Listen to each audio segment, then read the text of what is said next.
Hey everybody, it's Abishur Prakash, aka Mr. Geopolitics. A lot of folks are asking me what the fighting between the United States and India means. This is a flashpoint that has come out of nowhere. This is a relationship between the United States and India, between the world's two largest democracies, that was supposed to define the 21st century. These are two nations that were joined not just by their political similarities, but by their shared geopolitical concerns, namely the rise of China.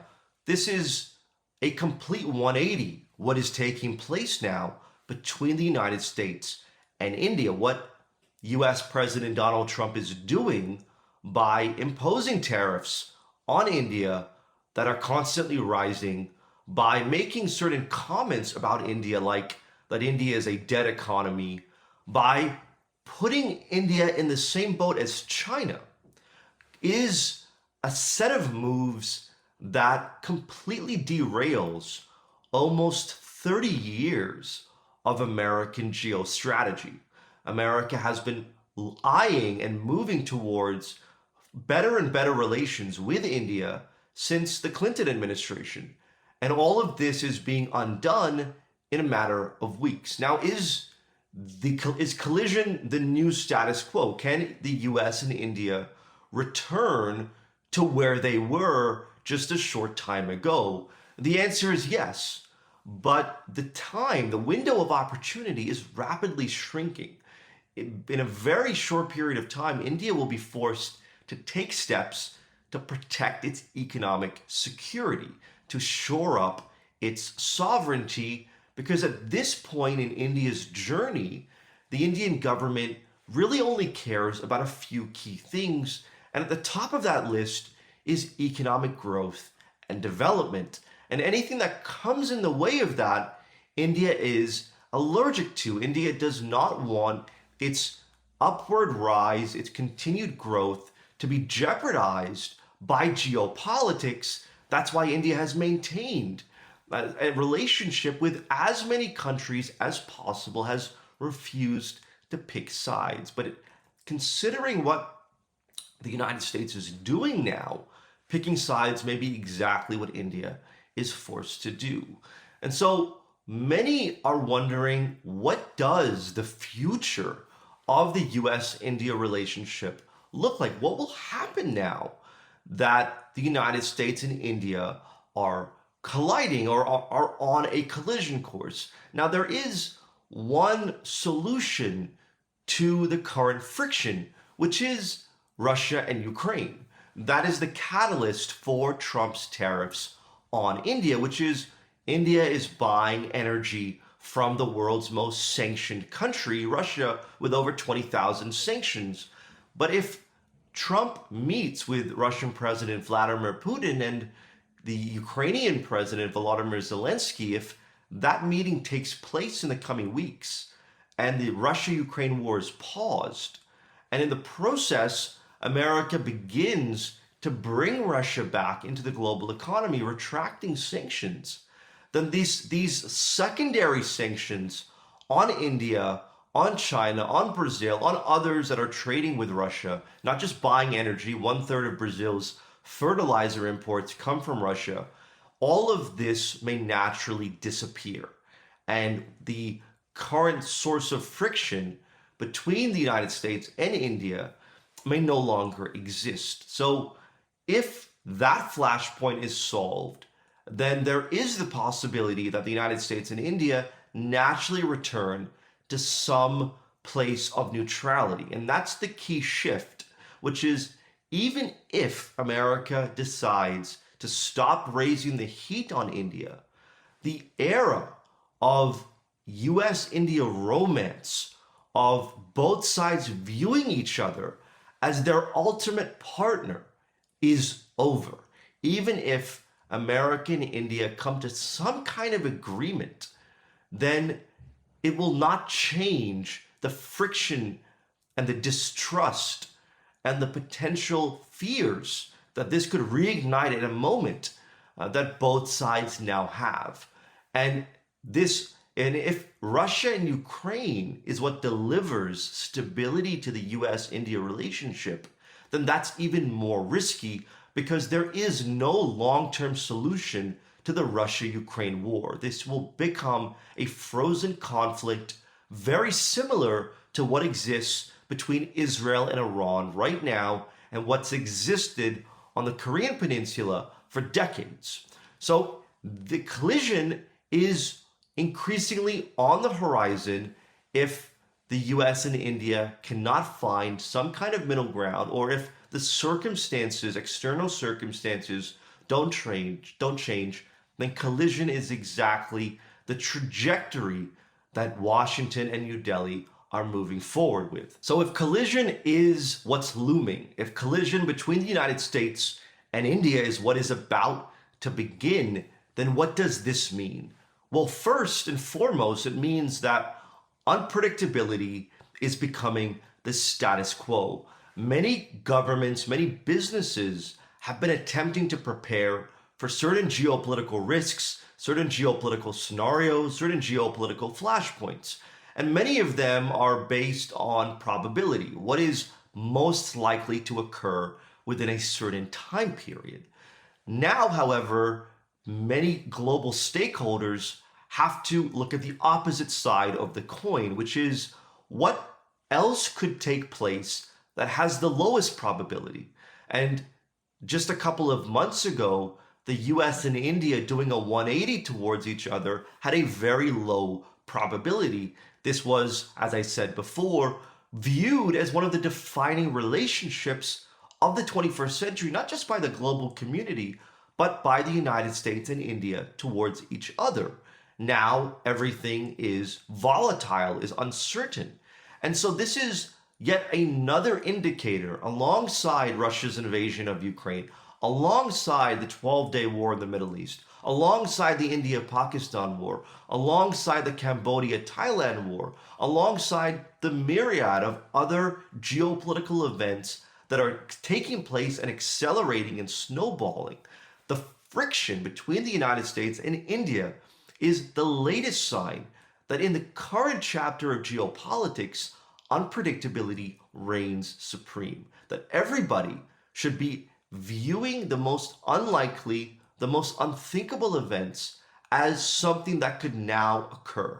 Otherwise, they risk being sidelined and caught off guard by geopolitical storms like the United States and India colliding.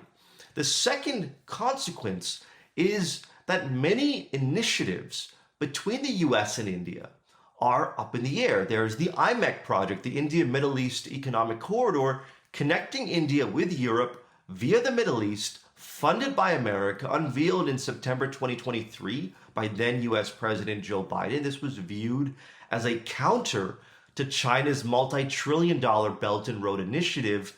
Within a month of being announced, October 7th took place in the Middle East, paralyzing IMEC. There's big question marks as to whether IMEC will ever resume, but so far the uncertainty has been because of what's taking place in the Middle East. First, Israel Hamas, then Israel Hezbollah, then Israel Iran.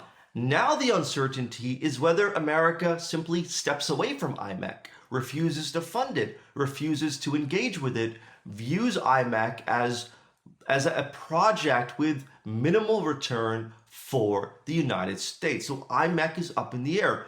Another initiative, Quad, the grouping where US, Japan, India, and Australia have attempted to stand shoulder to shoulder in some capacity and even eyed manufacturing vaccines during the pandemic. That did not occur in large part because India did not have the capacity to manufacture vaccines specifically through the Quad project. Quad has been viewed as a bloc to help the US and by extension Japan manage China. And at the center of Quad was India. Now, if the United States and India are colliding, Quad's future is up in the air. Another bloc is I2U2, India, Israel, the United States, the United Arab Emirates.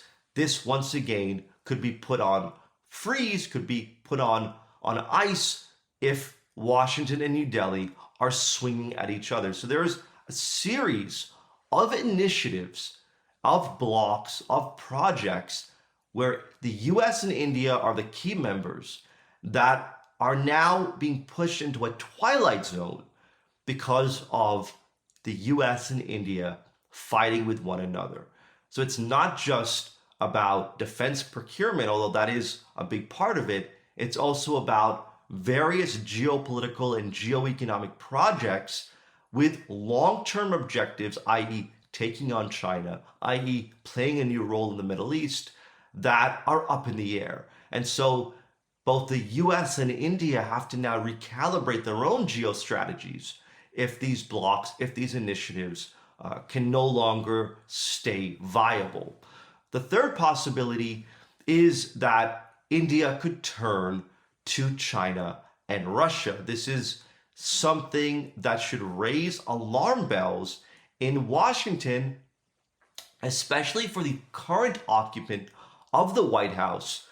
President Trump has repeated that one of the biggest catastrophes of American foreign policy was allowing the Russians and the Chinese to join hands, or as Trump puts it, America driving Russia into China's corner.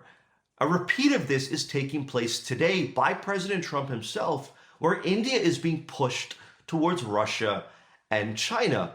Indian Prime Minister Narendra Modi will be visiting China at the end of the month, his first visit in over 7 years for the SCO summit. He'll be there not just with Chinese President Xi Jinping, but also Russian President Vladimir Putin. This is not just optics. India is not just trying to offset what America is inflicting. India is seeking recalibration.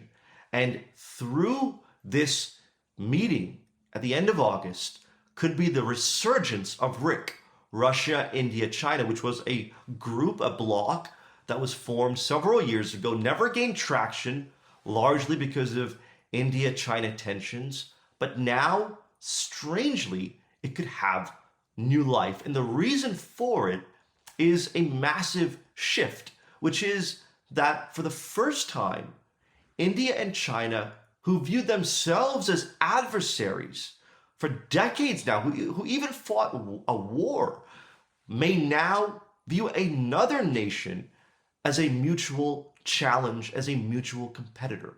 This is a sign of the geopolitical cascade effect that I've discussed so many times, and the enormous shockwaves of a single geopolitical event. In this case, Trump raising the tariffs on India, pushing India towards Beijing and Moscow, ends up with India and China being on the same page, ends up with India and China viewing America through a very similar lens.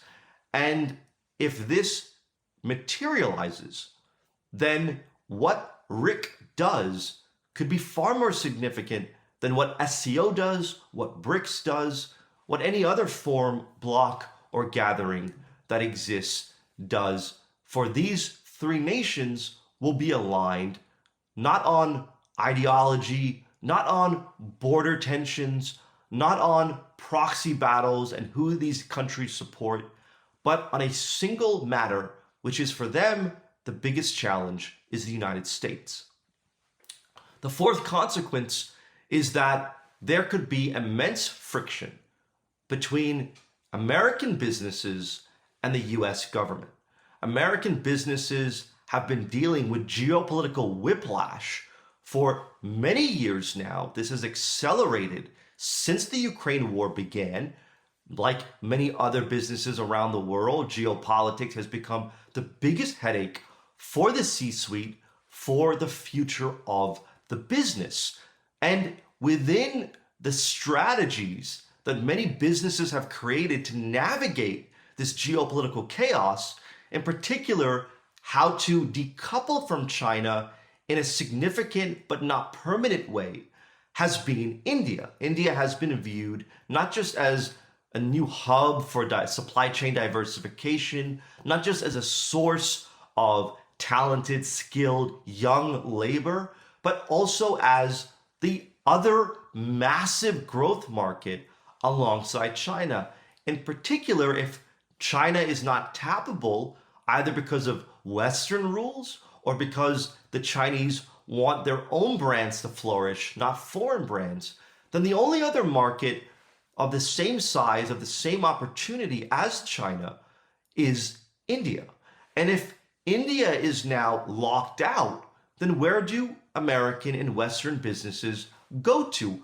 Africa is still at the beginning of its development journey. South America does not present the same consumer base and demographics as India. The rest of Asia is dealing with its own challenges, including fragmentation, and in certain parts of Asia, like North Asia, a demographic crisis. So where do Western or American businesses go for growth? And American businesses may feel that this is the end of the line, that first China and now India and their future, their growth, their expansion, their success is being paralyzed and held hostage by very impulsive, very reactive geopolitical fights with no clear long-term gain. So this could be the beginning of real friction between US businesses and the White House.